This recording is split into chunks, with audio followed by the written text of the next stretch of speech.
my hands by my parents, who just basically said, this is the stuff you read in life to be successful. And that literally became the seed thought for Today Matters for me. Because Benjamin Franklin, he had it wired. He said, what I have to do is I have to figure out what will help me to be a wonderful person, a successful person, and I've got to learn how to do that. And he developed a system. And again, I'm a major system person. I have a system for everything. Because I understand, until you can develop a system and then put the right habits in the system, and then it just becomes automatic of what you do. And so this lesson is really, when I wrote it, it's very simple, but also has tremendous potential for you. Because if I can just teach it well and you can just grab it and apply it. And by the way, what's exciting about this lesson, every one of you can do this. The cookies are on the lower shelf, okay? Everyone can have some. I wish somebody would have taught me this earlier. Winners value the process of winning. They really value the process.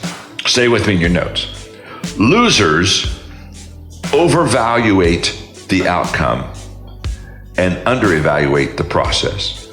Losers think, boy, I'm going to get this, and they don't understand the process they have to go to get to it. You see, the process includes two things: preparation for the things that will help you win, and separation from the things that hurt your chances to win. So whenever you're getting ready to develop the process of winning, there's preparation and there's separation. And we'll talk about both of them. Preparation, first of all. A big key to improvement and getting better can be summed up in 3 words: practice, practice, practice. Paul McCartney says, we always wrote a song a day. Whatever happened, we always wrote a song a day. I think why we eventually got so strong was we wrote so much through our formative period. John Wooden, I love his statement when he asked about the foundation training. I created 8 laws of learning: explanation, demonstration, imitation, repetition, repetition, repetition, repetition, and repetition. Preparation. If you win because you understand there is an entire process before the day you win. And the winning habits of successful people is they understand that process. Preparation relieves pressure. It really does. When you're really prepared. That's why, by the way, at 5:20 this morning, what am I doing? I'm up in my room. Now, I've written this lesson. I've gone over this lesson. Guess what I'm doing? I'm going over the lesson again. Are you with me? So that when I teach it, I'm just as free as can be. Well, you say, well, John, you're just off the cuff. And you're just free. And no. When I started speaking, I realized that I had charisma, and I realized that I had a gift in speaking. I realized that at the very beginning. And can I tell you something? I was tempted to wing it.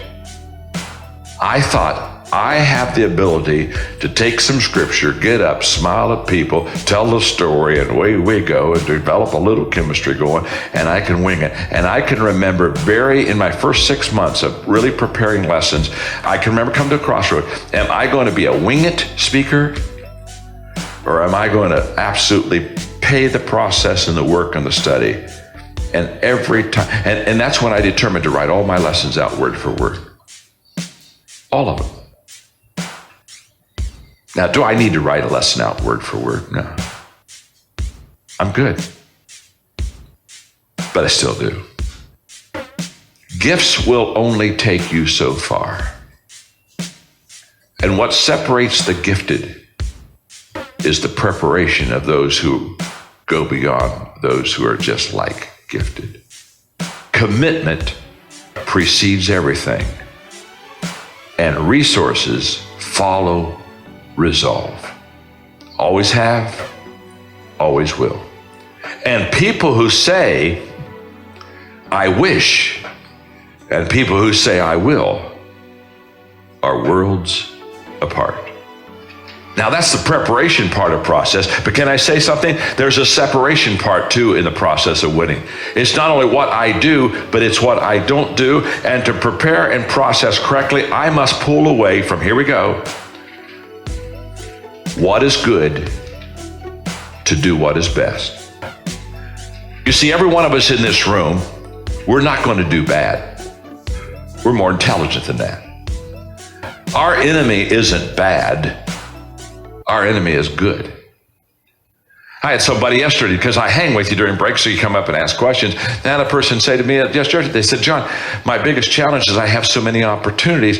How do I sort out the opportunities? The first thing I said, I just want you to understand that just because there's a need, that doesn't mean, or an opportunity, that doesn't mean I should respond to it. That doesn't mean I should respond to that. Because if you have any type of giftedness at all, can I tell you something? If you responded to every need, all you do all day is respond to every need. Isn't that true? We'd become overwhelmed very quickly. So the separation is, I've got to pull away from, here we go, I'm going to read this through now. What is good to what is best. Spending time with people, I need to pull away from that, to investing time with people. Huge time waster. People who spend time with people, dear God, at the end of the day, outside of conversation, you got nothing. Here we go. Settling for outside approval. You got to pull away from that to striving for inside approval. Got to live with yourself. Waiting to get motivated to motivating myself.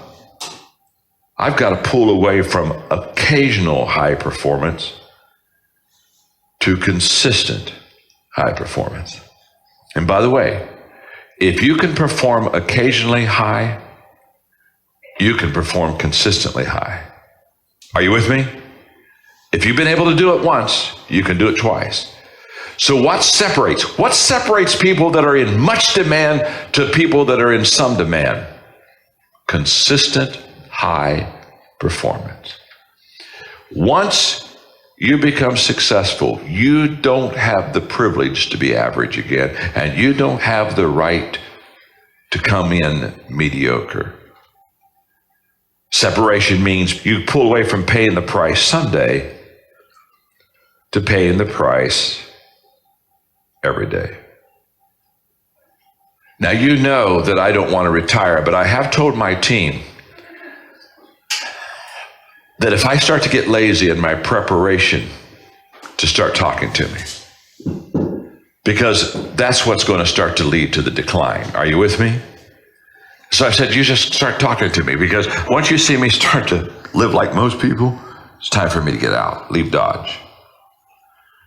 Because I can't even imagine me doing this if I can't do this on a consistent high level.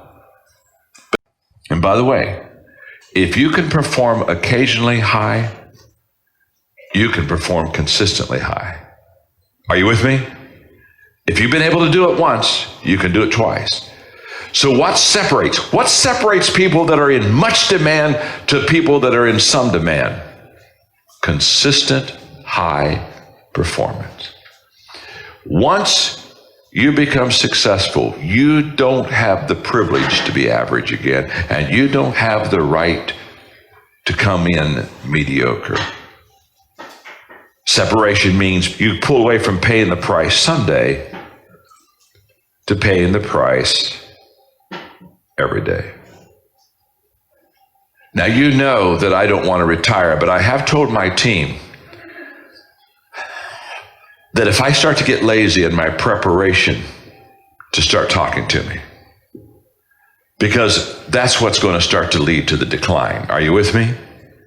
So I said, you just start talking to me, because once you see me start to live like most people, it's time for me to get out, leave Dodge. Because I can't even imagine me doing this if I can't do this on a consistent high level. But if you can do it once, you can do it twice. So if you do it once and you don't do it twice, you are without excuse. You just got lazy and didn't do the process. The process, hey, you win the game before you ever play it. John Wooden told me, I said, what do you miss most about basketball? He said, practice. He said, by the time the game came, he said, that's why I was so relaxed. I'd sit there, roll up my program, sit on the bench and watch the team. He said, it was already a done deal. The game was already won. I mean, we had to play the game to get it officially in the books, but it was already done. What's John Wooden saying? The game is won before the game has begun. If you understand the process, you got to set yourself up.